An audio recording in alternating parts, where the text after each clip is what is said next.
All right. Testing. 1 2 1 2. Camera seems to be working properly. Knock on wood. I don't want to have to carry this thing again, I, dude. yeah, I hear Because you. I'm guessing for your channel, me carrying it, not a good idea. Yeah, well, I haven't looked to see what the view count on last week's episode was, so maybe it was a record for the show. You know, who knows? I'm gonna go ahead and guess not. One look at my dumb face, people went, no, I'm out. Talking about, you look like today. You're looking like Alex Reynolds. Yeah, I'm doing some different stuff with the hair. It's like this. It's like a full length now, where I can get away with like wrestler haircuts or like wrestler style. So I'm just Yeah, kind of messing with it. yeah. I gotta get a lot of oil in my hair so I can do the The Bret Hitman Hart. Yeah, at some point. Yeah, right. I'll rock that at a wedding this summer. See how the wife likes that. There you go. Sounds good. Sounds good. All right. Well, it's Friday. It's that time of the week again for Kris and Matt's Wrestling Pod 2.0. I am Kris. That, of course, is Matt. And we're here to talk about the week in pro wrestling. Matt, how are we doing today? Fantastic. We got more snow here in Michigan again today, but It's can't like it's like complain. the fourth Friday in a row with inclement weather. It's Yeah, kind yeah. of My kids have been ridiculous. home every single Friday for like a month now. Yeah, yeah. So, but no, doing great, man. It's WrestleMania season. I say it every week, but it seems like every week it's just getting a little bit more exciting. Like I It can is. feel that build. So it's best time of the year. It is. And we're gonna touch on that. We're gonna kind of look back at Revolution and the fallout from Dynamite this week. But before we get into all that, let's remember to do the plugs at the beginning this week. Last week was kind of a mess, and I didn't remember to do all that till towards the end. But please leave a thumbs up on the video if you're watching here on YouTube or musicandmoonsaults.com. And if you're not subscribed, why not? Just click the subscribe button. It's free. It's not going to hurt you any. And or if you would rather just listen to us, our lovely voices, you can go to Spotify or Apple Podcasts or whatever, and whatever you listen to podcasts on, and subscribe there, and leave a 5-star rating and review and all that fun stuff. So lots of ways you can support the program here. If we get to 5 stars, can we start calling ourselves 5 star KMP? Sure. I mean, it doesn't All rhyme right. like 7-star FTR does, but I mean, we'll figure something out. Yeah. We'll make T-shirts. It'll be great. Yeah. 5-star children. All right. That's too much of a Kiss reference. I'm out. You Damn. lost me there. Damn. Okay. Well, speaking of losing us, Revolution was last week. Wow. That's a mighty harsh it, segue it, for what apparently was a great show. yeah, I mean, it was harsh, but it was, it was probably about the best we were going to come up with. So, as a Fair enough. transition, so I just kind of went with it. Yeah, I mean, from all accounts, it was a banger show. So I'll ask you right off the bat, Matt, on Saturday night or Sunday morning, as you're kind of looking over things, did you have any FOMO about not watching the show? Not really. Yeah. Not because the matches didn't sound awesome or that it wasn't a great show, but we talked about it last week, and I think kind of everything we thought was going to happen here happened in the show. So that fear of like, oh, I didn't see a big moment. I can go back and rewatch the Iron Man match, which by all accounts is like outstanding. And I can't wait to sit down and watch it. But I still feel okay about not ordering the show. The thing about an AEW pay-per-view that's different than maybe WWE style is the pay-per-views are usually not storyline heavy. They're the end of a story, or it's a solid conclusion. You're not missing out on that next layer of storytelling. Mm-hmm. So I think Dynamite was a better show this week for continuing what's next. So I know I didn't feel like I missed out on anything crazy from Saturday night. Yeah, I feel the same way.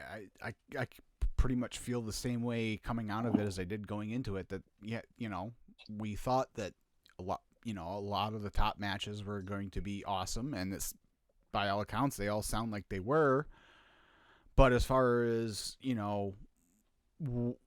what they mean in the grand scheme of things, it doesn't seem like a whole lot was really resolved or anything was missed in that respect. So, I mean, like for example, the trios match sounds like those guys went crazy. And I've seen a couple of the clips. The Meltzer driver counter, where Buddy kneed Nick right in the face.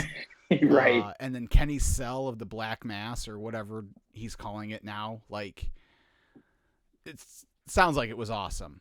And it's a match that eventually down the road, if they ever get on any kind of streaming service or something, like, right. Please, I'm begging, that'll be, one of the top things that I go watch.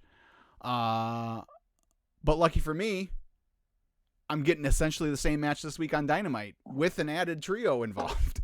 Right. Which, we can touch on that here, but that's kind of the why I don't feel like I missed out on anything, because 3 of the major storylines just kind of continued into Dynamite. Yeah, the match happened at the pay-per-view, but nothing else happened. We got the next chapter or the next little bullet point on Dynamite. So as great as that match sounds, and I'm with you, I can't wait to pick up the show, even if it ends up for $20 on Fight TV. Maybe I'll throw down a 20 to watch it a couple months later. Right. But as far as being excited for it, well, I'm going to get, like you said, I'm going to get to see a version of that match next week. And, same with Mox and Hangman. I said last week, I wouldn't mind seeing these guys keep going at it. Well, lucky for you. I'm not so thrilled that it's Dark Order versus Blackpool Combat Club. I was hoping it would be Elite versus Blackpool Combat Club. But it sounds like Texas Death was a bloodbath, and it got put over huge by pretty much everyone I saw on Reddit and on Twitter and stuff. But the story's not over, so I don't feel like I needed to see Saturday to feel like I got my payoff, because it's still coming. Yeah, exactly. And I was thinking about it, and we both thought Hangman was going to win, or that he should have won, and he did. But that was like I said, that was the 4th match, and now they're tied. It's not even the case where it was the rubber match. Mox was going into it up 2-1, and now they're kind of tied. If you're looking at it as a series, and the feud's still going. Hangman, told Renee that as far as he was concerned, he was done. Well, then Blackpool Comic Club decided they wanted to be dicks and start beating the piss out of Dark Order. And so Hangman came to the rescue, and now we're getting that as a trios match on Dynamite next week as well, with probably just for one night because they're in Canada, but Stu Grayson returning. So that'll be fun. Sure. Yeah. It's I think too, with Hangman having previously teamed with Silver and Reynolds and being established as they went to the finals of the original trios tournament. That match, those 3 will get at Blackpool Combat Club down the road eventually too. Yeah. I like that Blackpool Combat Club appears to have turned heel. Without Regal's influence, that stable has felt lost since he left. Brian was off doing the world title thing and seemingly uninvolved with anything, BCC. So now kind of going back to where Moxley's head was at when it started, of being a violent, I'm not a good guy, I'm not a bad guy, I'm just here to fight people. I like that they're kind of giving his character a little more shift towards the heel side. And Claudio too, who we haven't really seen as a heel in a while, but I don't know how that's going to work with him as a heel on AEW and babyface on Ring of Honor. I haven't watched the Ring of Honor show, but is he? Because if his first feud is with Eddie, Right. But that could change too. Yeah. Yeah, it's kind of weird. Yeah, they've all kind of flipped places within the BCC, because when this group started, like, Brian was the heel, and Mox and Yuta, and then once Claudio came in, they were all, baby faces, and like Brian was kind of like baby face by association, but he still was still coming out of the heel tunnel while everyone else was coming out of the baby face or through the crowd, like Mox. And yeah, within, after Regal left, and you're right, Brian kind of hasn't been around the rest of the group as much.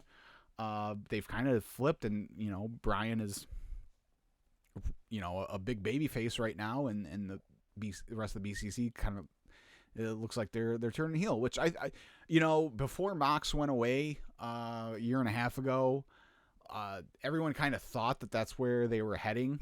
Was Mox was probably going to win that tournament and be the next challenger up for Hangman, in the spot Brian ended up having towards the end of 2021.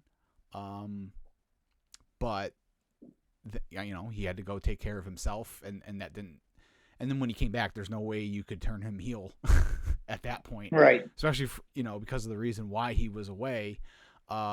So it took a while, but I think now's the right time to go forward with it. And you're never going to get people to 100% boo Jon Moxley. That's just not going to happen. But yeah, I think they're in a good spot with that. So. Well, and it keeps, arguably the face of the company away from MJF, who I think is in line for a lengthy run with the title. I think it also, by turning the group heel, I don't know if you picked up on this on Brian's promo post Revolution that they showed on Dynamite Wednesday, where he said, "I'm going to go home." Yeah. I don't think home means just back to Bree and the kids. I think he's going to Ring of Honor. And wouldn't it make a lot of sense if he gets kicked out of Blackpool Combat Club at some point, that he goes and faces Claudio for the Ring of Honor title and is kind of like the face of that company, or like the Babe Ruth of that company. He can go there and do his kind of wrestling that he loves to do. He can do it and help make Ring of Honor a more established place. It's a more limited schedule. Like, I think it makes a lot of sense for Brian to be maybe the next in line after the Eddie Kingston Claudio feud. Maybe. I don't know. Yeah, it's certainly possible. I mean, I'd like to see Eddie win that match. I'd like to see him get his world. Obviously I think it's obvious at this point. I don't think there was ever a real chance of him ever winning the AEW title, but then after the whole stuff with him and Sami happened, and it seems like he's fallen out of favor the last few months. It hasn't really been on TV a whole lot. Like, it was clear that ship definitely had sailed. So it'd be nice for him to get his world title in ROH. So I would be okay with him beating Claudio at Supercard if that's in fact where that match takes place. But yeah, if not, then definitely I could see that. Seems kind of I don't know. I don't want to say it's a waste of Brian, but it does kind of feel like a waste of Brian to have him sequestered down in Universal Studios for, Well, I'm not saying he has to be there. He has to be there full time. He can still come to AEW. But I think if you're trying to get people to buy a subscription service, and this is no slight to Eddie Kingston or Claudio or some of the acts that are down there, none of them have the recognition that Bryan Danielson does. Yeah. And especially when you tie into his history of being, the first kind of big champion of like actually Joe had a lengthy run, but Bryan's run as champion was almost like a steadying for the company at the time, because every champion they had in the era before him, they become champion and then sign with WWE or sign with TNA, and they just couldn't keep anyone. And Bryan, like, infamously promised, as long as I'm Ring of Honor champion, I'm not signing a deal with anybody else. Like, I'm here for this company. wouldn't it be nice if 15 years ish later, 16, 17 years later, he again says, like, I'm here to help make Ring of Honor as great as it should be.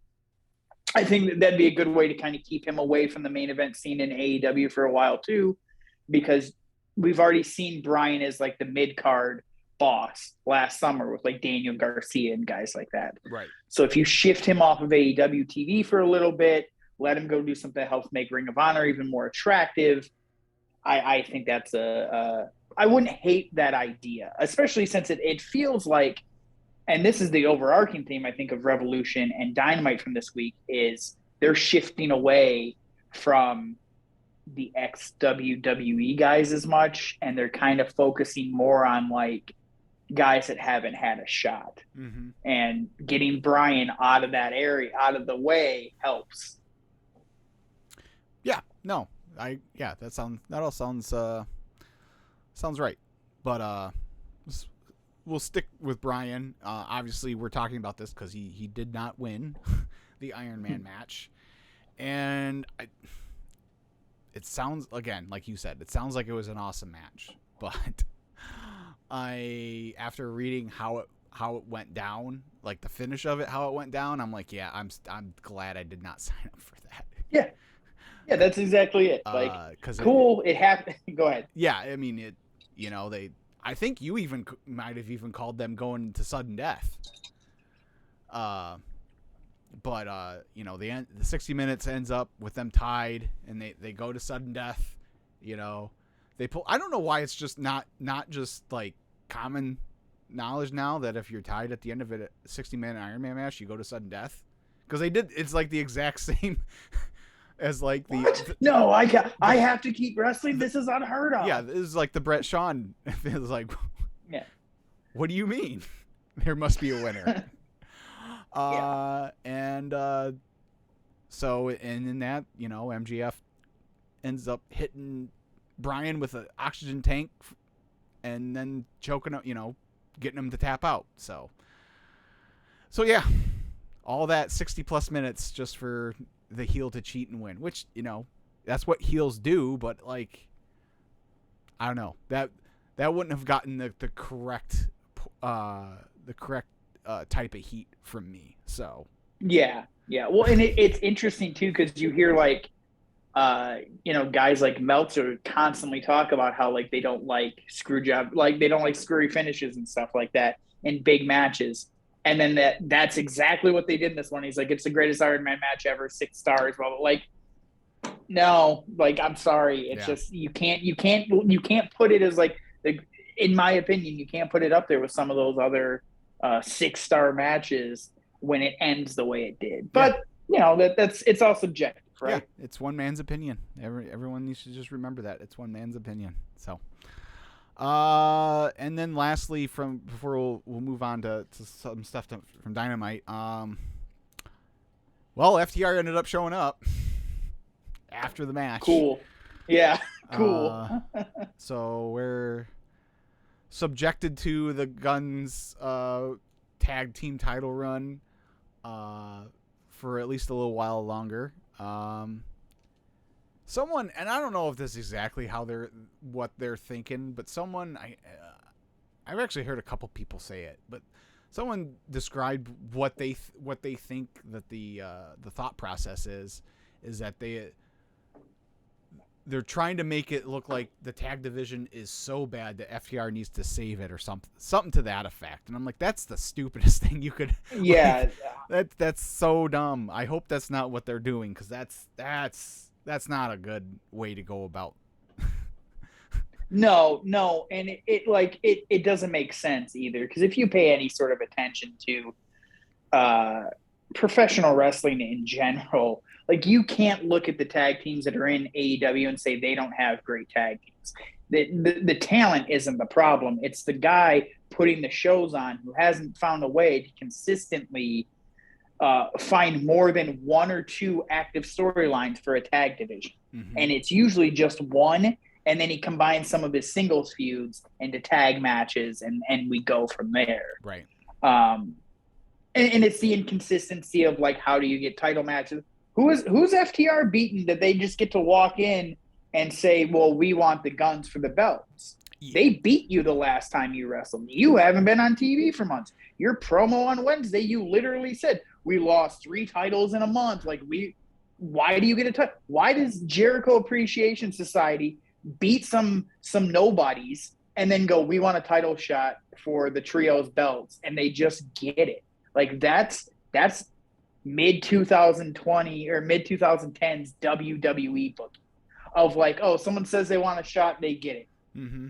That, like, when you've got the amount of tag talent on the roster, it should be a lot different than, oh, we just showed up, we were gone for 2.5 months, we want to shut up the belts. Yeah, someone pointed out, and I wish I could remember who and when, but someone pointed out when exactly they went away from the rankings, and the rankings weren't perfect by any means, but at least it forced them to do things like, okay, we want this person to be the next challenger for the title. That means we have to have them on TV winning matches for a few weeks beforehand. I mean, they did it with Bryan, but right, that was more MJF making Bryan run through hoops than it was Bryan trying to climb the rankings.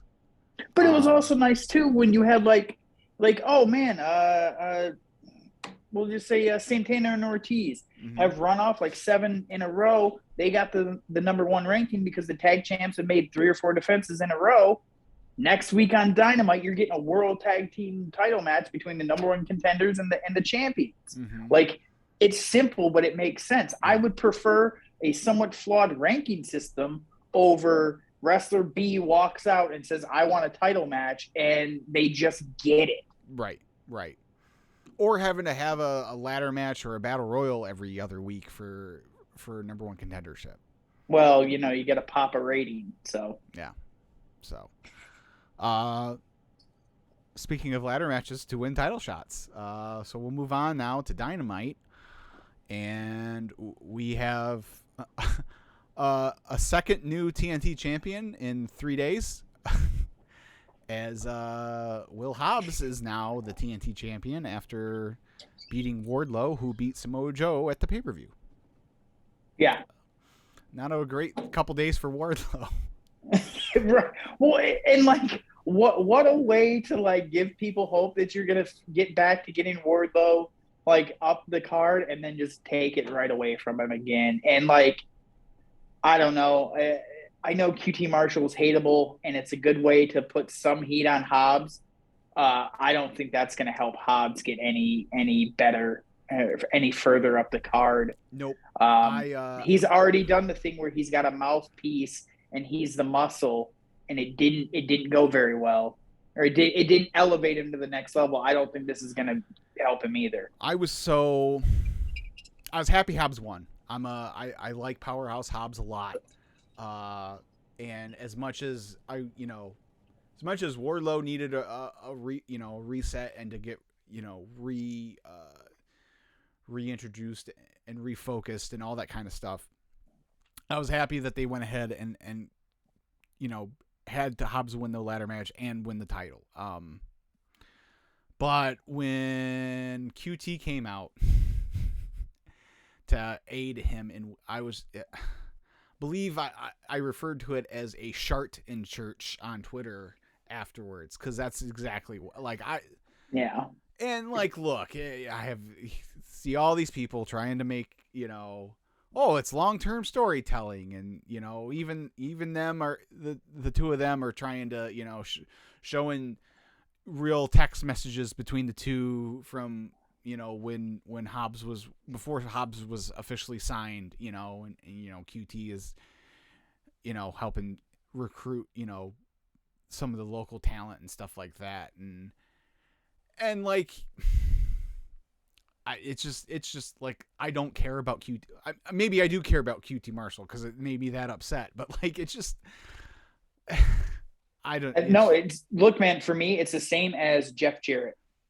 Jeff Jarrett walks out on screen, I'm not paying attention. I don't like when we get the Shazam World title presented by WB and Ted Turner's third wife championship match on Wednesday. As soon as that comes on, I'm not paying attention. Like, I could not care less about what Jeff Jarrett is doing. Same for QT Marshall. How dare And I you. know you're supposed to have heels that you hate. I can hate the heels, but when they're heels that I don't find entertaining in any sense, and I don't find anything like a value of what they do, I'm out. I don't care. Yeah, I just QT as he's never been someone I've ever like cared about. It's like It's 1980s Memphis heel work, and I just don't care. Like, yeah. I grew up on it. I've seen enough of it where, like, you're not going to trick me into, like, booing you because you make fun of the hometown. Yeah.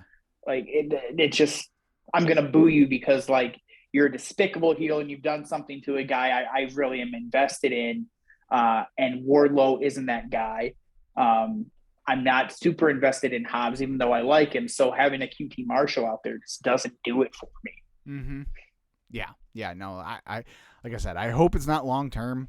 I hope it was just the one off to kind of pay off that debt, so to speak, and get the belt on Hobbs. And I did like that, because of the unfortunate circumstances of Wardlow having his car broken into, like, I thought making it a falls count anywhere match, come as you are type thing, because Wardlow didn't have any gear. I liked that. Like, that was, Yep. I mean, that's what, I enjoyed that probably 100 times more than I would have liked just a straight up wrestling match between the two guys. Yep.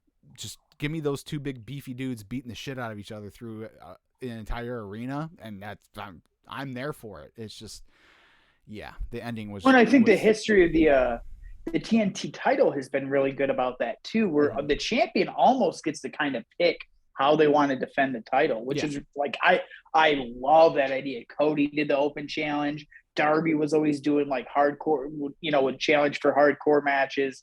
Like, if they made that like kind of a permanent thing where as the champion you have a say in what kind, that would be great.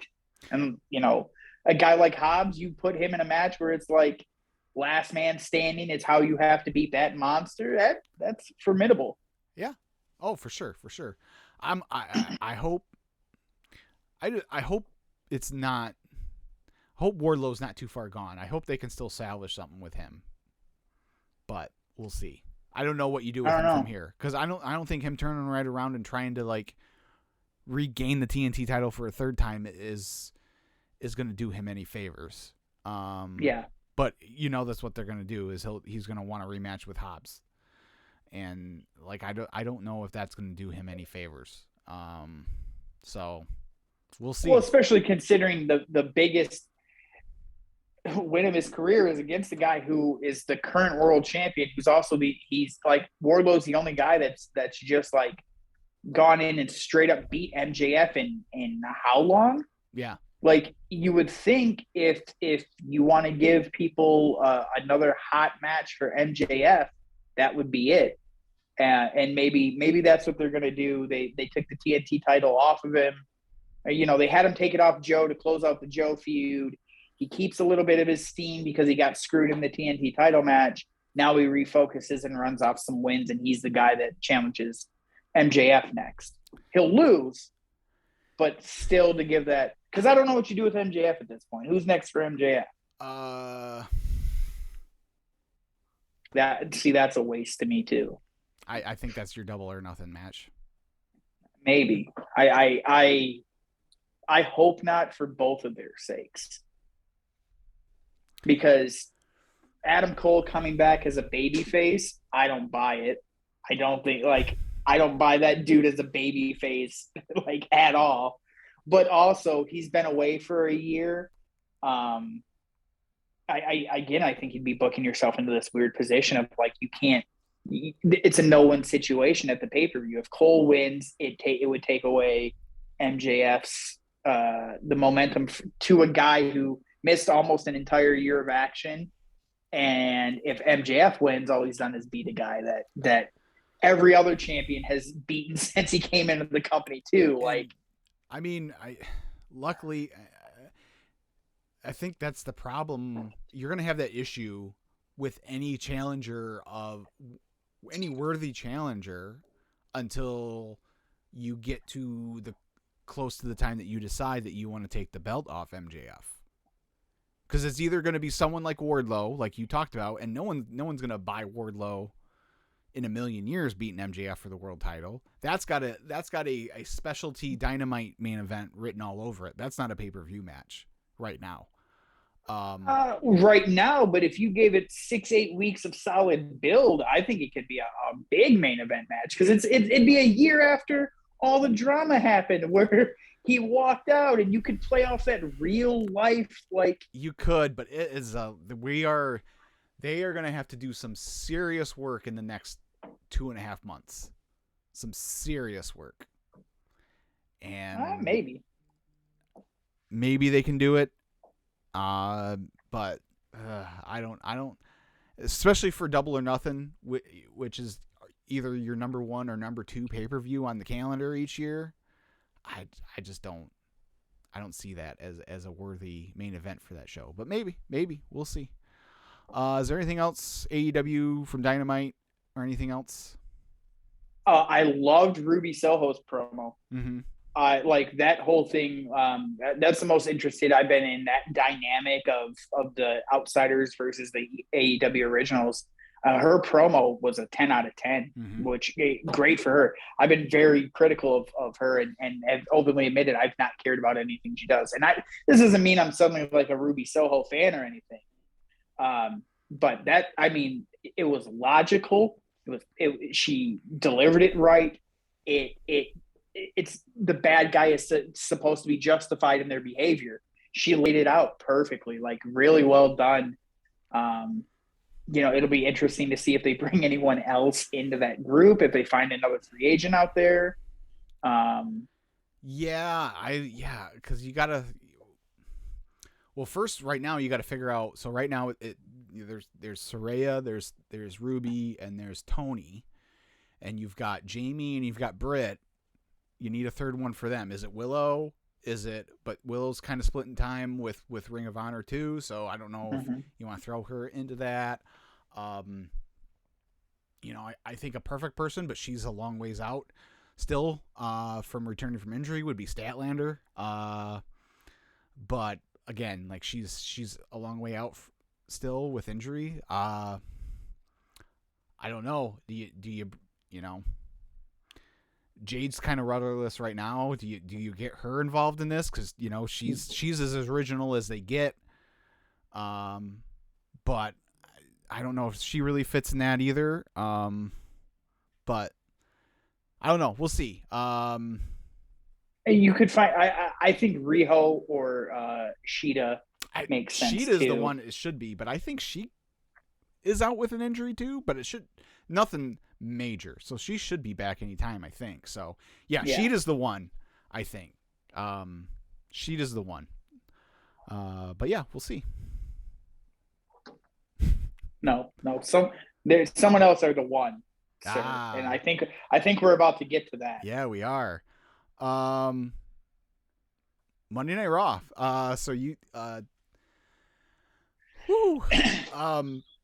so you texted me during the show, and I had completely missed it. The Easter egg during the Elias segment. Totally missed. Like, I kind of pay attention to the backstage, but depending on who it is, it's like it's a good time to look at my phone or whatever. And that's exactly what I was doing. I was on my phone during that. Like, I kind of glanced up, saw it was Elias and Rick Boogs, and I was like, okay, I don't need to watch this. I can just listen to the context. And you texted me right after. You're like, I love that they have things going on in the background of these backstage promos. And I'm like, yeah, that's pretty cool. What happened? What are you talking about? And so I rewound it, and sure enough, there's Cody talking to Kevin Owens backstage. And this is after the beginning of the show. Kevin wrestled Solo Sikoa, and which was 2-on-1 with Jimmy and Solo, beat down after the match, and Sami comes out to make the save, and Kevin makes it a clear again that he's still not in a place of acceptance with Sami Zayn. And so then we see the conversation with Cody, and then we get to the end of the show. Sami versus Jimmy. Well, Okay. Well, look, you keep saying they were talking and having a conversation. I think you and I are having a conversation. They were very clearly yelling at one another.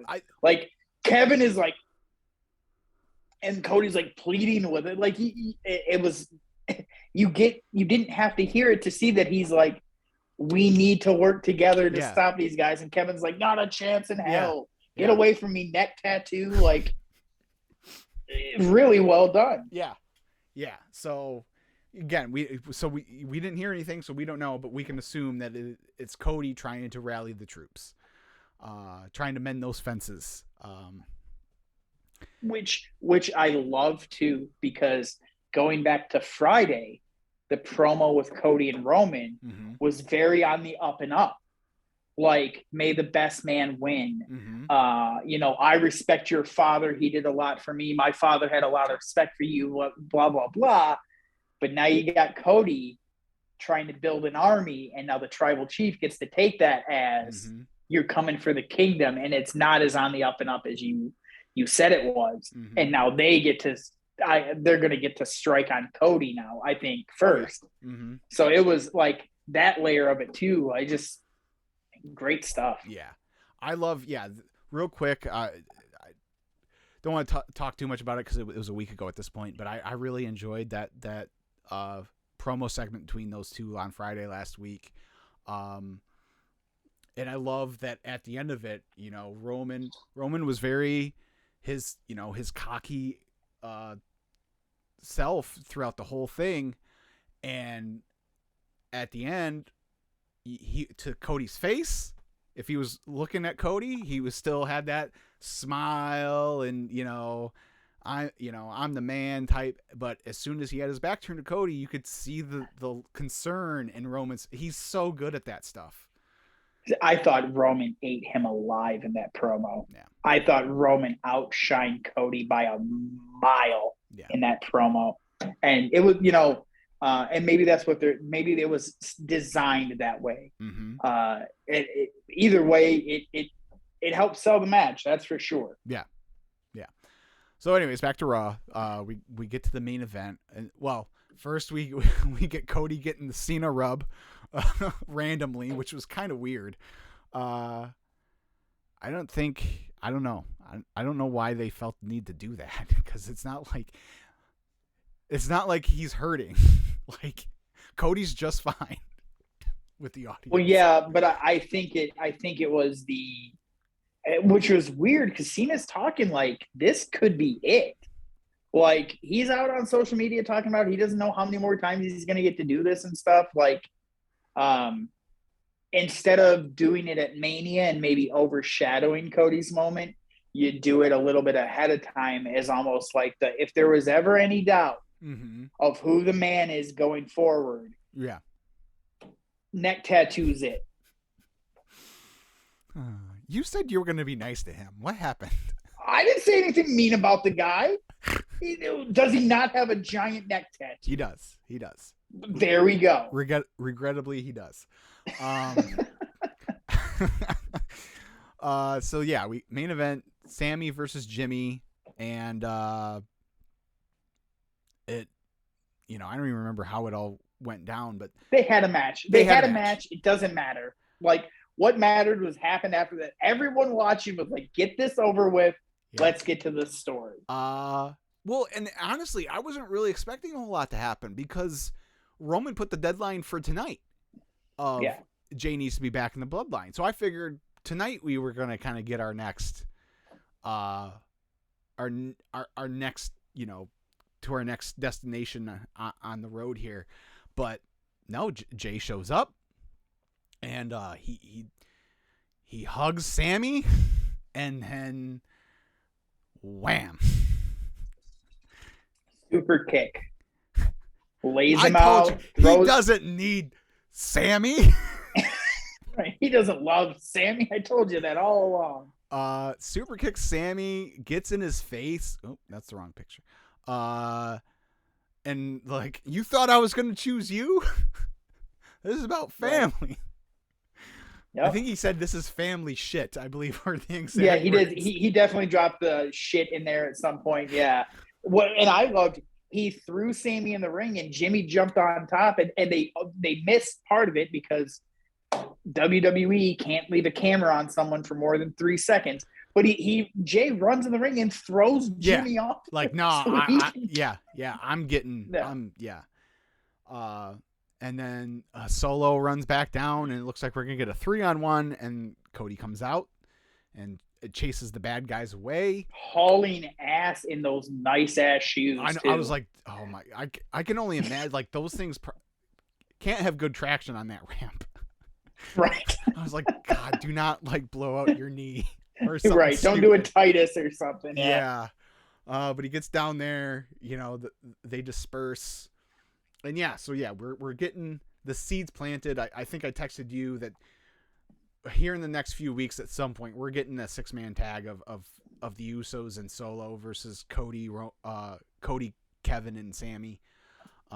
Which will be a lot that of also fun. marks the second time Cody stuck his nose in Bloodline business. Yeah, which again, good stuff. Yeah. So we'll see.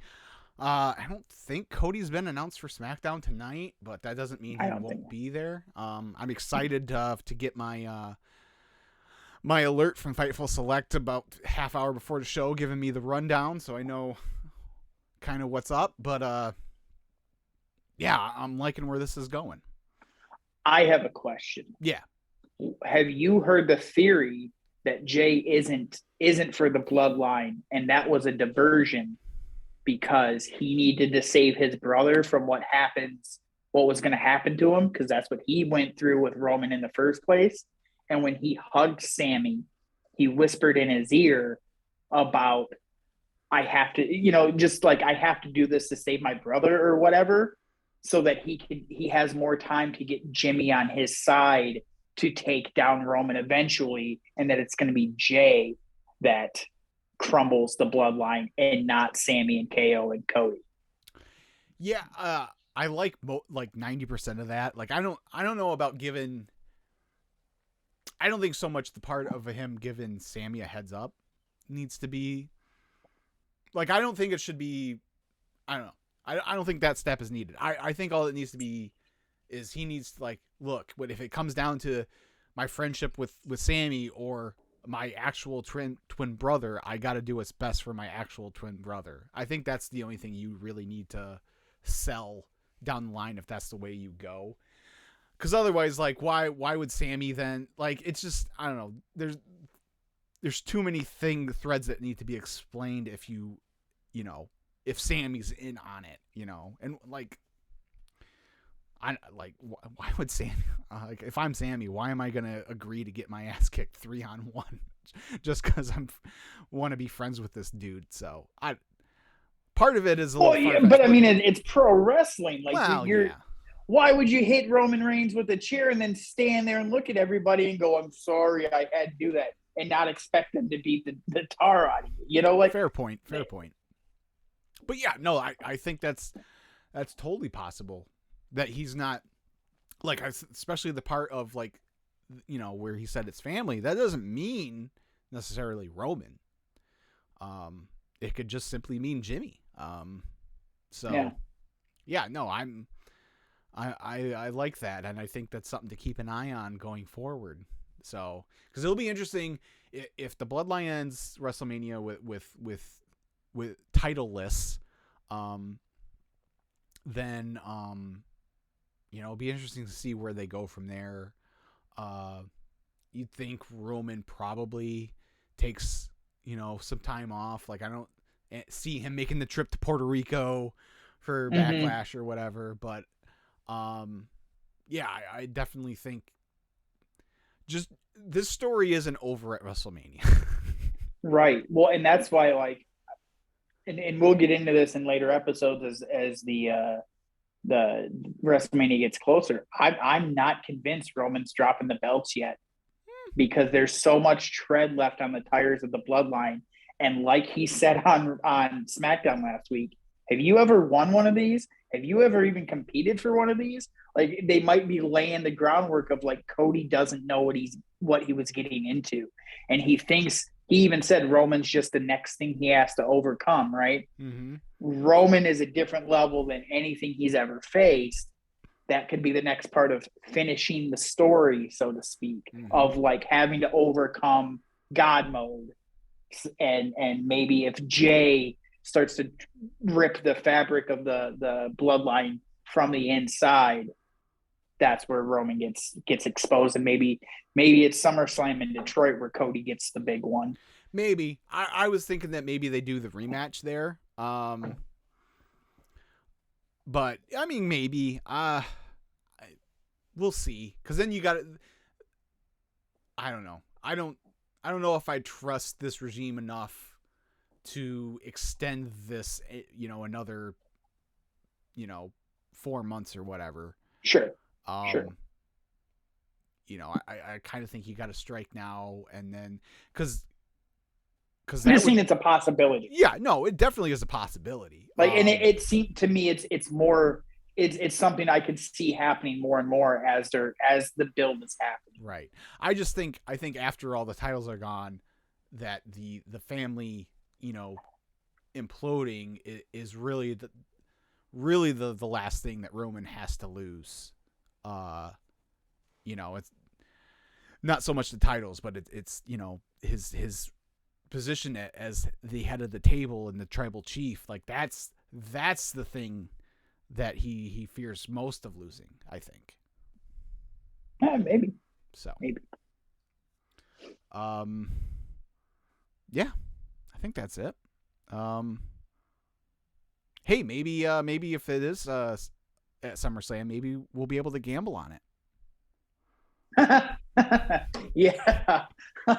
So I can't believe that came out that the WWE has had talks, and I think it's very important to stress that they've had talks about trying to get regulation in Colorado and here in good old Michigan to allow people to place real money wagers on WWE matches, which is the stupidest thing I've ever heard. But also, I'll probably lose my house if they make this legal, because I'll be one of those morons. It's like, oh, there's no way. Give me $500 on Cody to win at WrestleMania, and then they would be like, no, Roman's got the belt longer. But yeah, I think the key point about this is WWE officials have expressed to these states that if they were to get the approval, they would lock in storyline results months in advance. I think that would have an unintended major shift in wrestling if that were to happen. And I don't think from a logistical standpoint, you would actually be able to pull it off. Yeah. Because the first time there is a major shift right before there's a match that you can wager on, and all hundreds of thousands or millions of dollars ends up on somebody that was a huge underdog, and it pays out, the entire thing's going to get thrown into chaos, and you're gonna have lawsuits, and you're gonna have people losing their mind over it. We just saw it with the UFC, where a fighter was reportedly throwing a fight, and a bunch of money moved at the last minute. All it takes is the right person with the right information to leak it out 2-3 weeks beforehand and start getting people, okay, the last time you can bet on this show is 3 days before SummerSlam. Get your money in at the last minute on this guy. And then it'll throw everything into chaos. Yeah. So I'm obviously I'm ignorant to the whole gambling thing because I don't partake. This feels like them just trying to find another revenue stream. But see, I don't know how they would make revenue off of this, because the NBA doesn't get a cut of, if I wager $100 on the Pistons to beat the Warriors, they don't get like a dollar that it's just that goes to the sports book. But it's brand exposure. And if there's one thing that this sports betting thing has done, it has proven that if people can get money on anything, Japanese tennis, there will be people that will watch Japanese tennis because they got money on it. Doesn't matter if they actually care about the event. No. And that, I think, is more the goal of WWE. They wouldn't get cuts of the bet, but from what, I listen, obviously, I listen to a bit of, quite a bit of Pat McAfee's show, and they're big in the gambling space and stuff. And from what I gather from, like, the NFL, like, it's not so much getting a cut of the action, but it's more or less these like your FanDuels and that. Like I believe BetMGM is the official betting sponsor partner of the NBA. So I'm assuming that they're paying the NBA X amount of dollars to be the official, Right.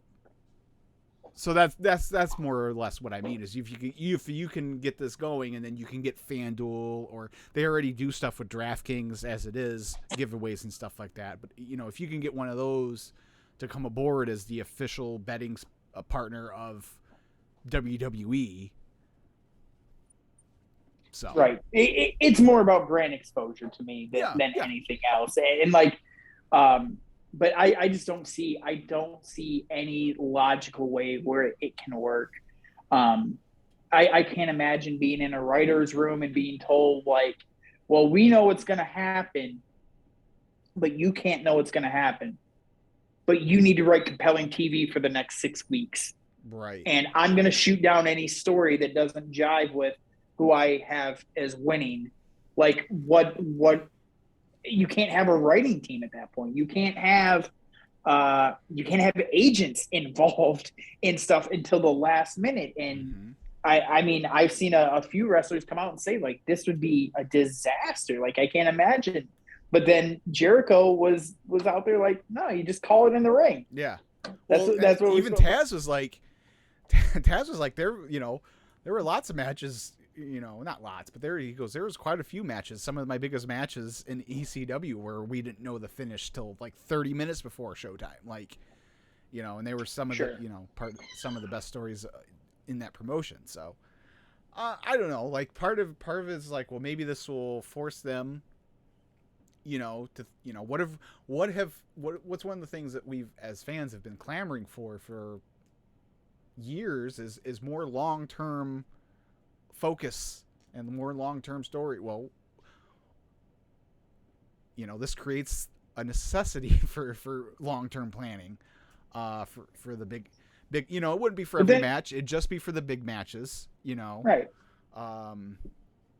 And, so. But let me pose a hypothetical for you. Say this was approved 6 months ago, and you could bet on the Royal Rumble, right? Mm-hmm. And you could bet Cody was going to win the Royal Rumble, and then they put out, they put it out the night after Royal Rumble, Cody Rhodes versus Roman Reigns at WrestleMania. Get your bets in. Does Elimination Chamber even matter at that point?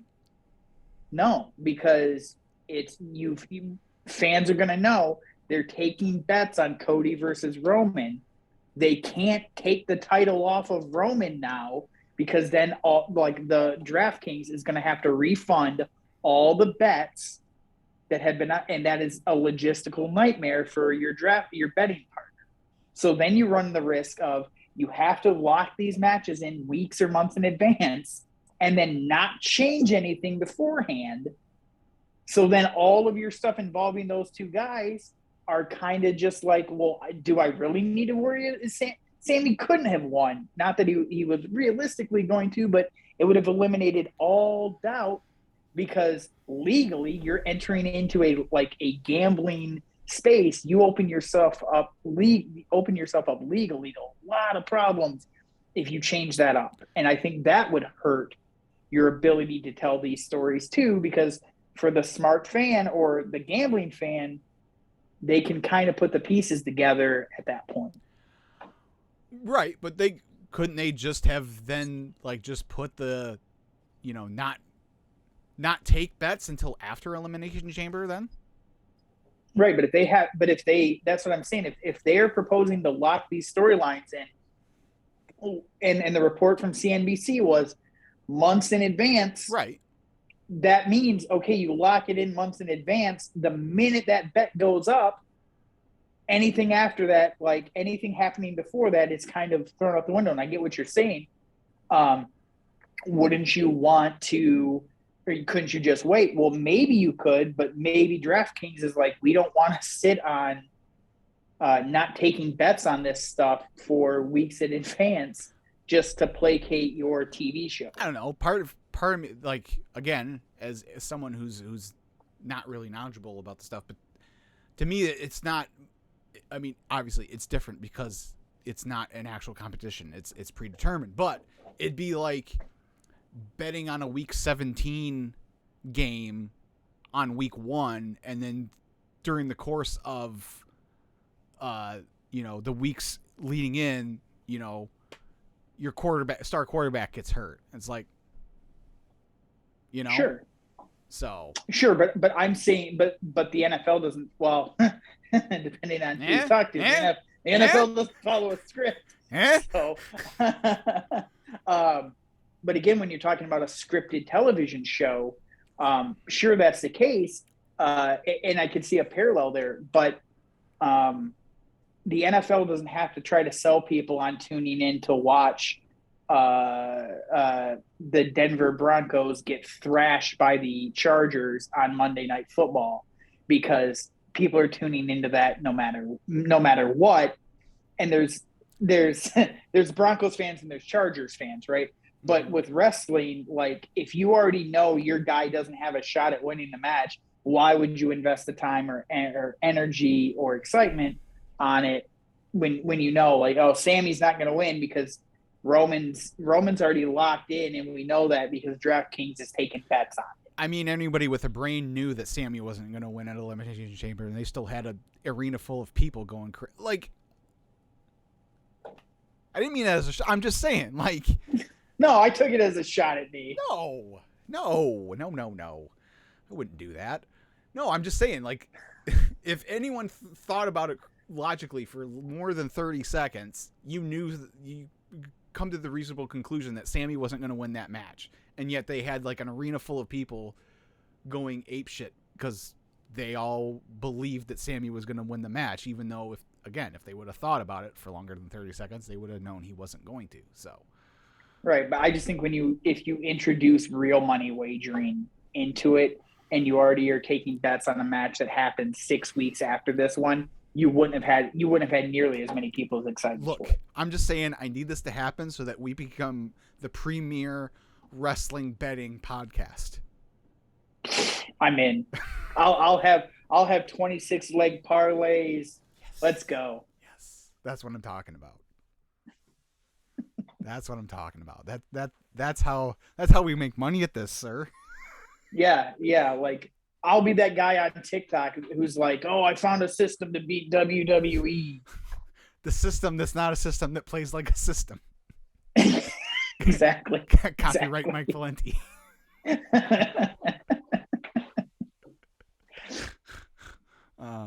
But all right, cool. Well, anyways, just to tie that up real quick, the state of Colorado has already said that they're not interested in that. And, my dealings with the Michigan State Gaming Control Board, I don't think they would ever approve anything like that. They were very thorough when sports betting and online casinos and stuff opened here. They were very thorough about making sure that it was on the up and up and all that. I don't see Michigan being the first to jump on board for something like this. Maybe New Jersey or somewhere in the South, but not Michigan. Vegas. I don't think so with Vegas either. Yeah. I guess they're talking to Indiana now too. Yeah, UFC runs Vegas. I don't think UFC would let WWE slide in on their business. They'd almost have to they'd have to show a proof of concept first, I think. Yeah. Like, they'd have to actually do it for a few months and have no leaks and anything like that, and before anyone with anybody reasonable would jump on board. But reasonable people don't gamble, Christopher. well, yeah, that's why I don't. Yeah, so I think that's it. Anyways, Matt has a small article on that. I will again put that's 2 weeks in a row. Matt's got to write wrestling related stories at his shoot job, so I will. I tweeted it out already, but I'll post the link here in the episode description as well, so you can check that out. What is it? The number one online newspaper in the state of Michigan? Is that we're the most read? Yeah, we're the most read online newspaper in the entire state. There you go. For a couple years now. So, well, that's because every time I click we ain't on no rank. That's because anytime I click on one of your articles, I can actually read it. I don't get hounded for money. Yeah. God forbid people pay for something someone works hard to report on. What a terrible thing to ask of somebody. That's why I subscribe to Fightful Select. When are we going to charge money for this? Eventually. If we get this gambling thing going, then we can charge for your gambling picks. Here we go. We can have a hotline. Now I got something to work for. Oh man, it could be like Mean Gene. Yes. 1-900-909. Yes. I love it. Awesome. Book it. All right. Well, that's it. So that's all for this week. We'll be back next week with more about. We're probably going to be very WrestleMania heavy here in the next few weeks. We'll sprinkle in some AEW here and there, but for the next few weeks, it's full speed ahead on the road to WrestleMania. So. And there'll be a birthday celebration next Friday. That's right. So make sure everyone wears their green next week. Yes. I'm going to have to find. I don't think I have any green wrestling shirts now that I think about it. I don't think I do either. I don't think I have any wrestling shirts with any speck of green on them. Right. DX. Find an old DX shirt. That would be your move. The DX one I have doesn't have green. It's the original. So it doesn't have green on it. It's black and gray. Fair enough. So. Oh, no. I got the Triple H shirt. Yeah, I think I have a Macho Man, the neon green Macho Man, but I think that's a little different. I'm gonna have to think this through. I really don't think I've got the reprint of the I Am the Game because I am that damn good shirt. Nice. I love that shirt. As soon as I saw it was on Shop, that they had the reprint on Shop, I'm like, I'm buying that. Click. Put that in the cart now. All right. Subscribe, thumbs up, 5 stars. You know the drill, guys. Until next time, see ya.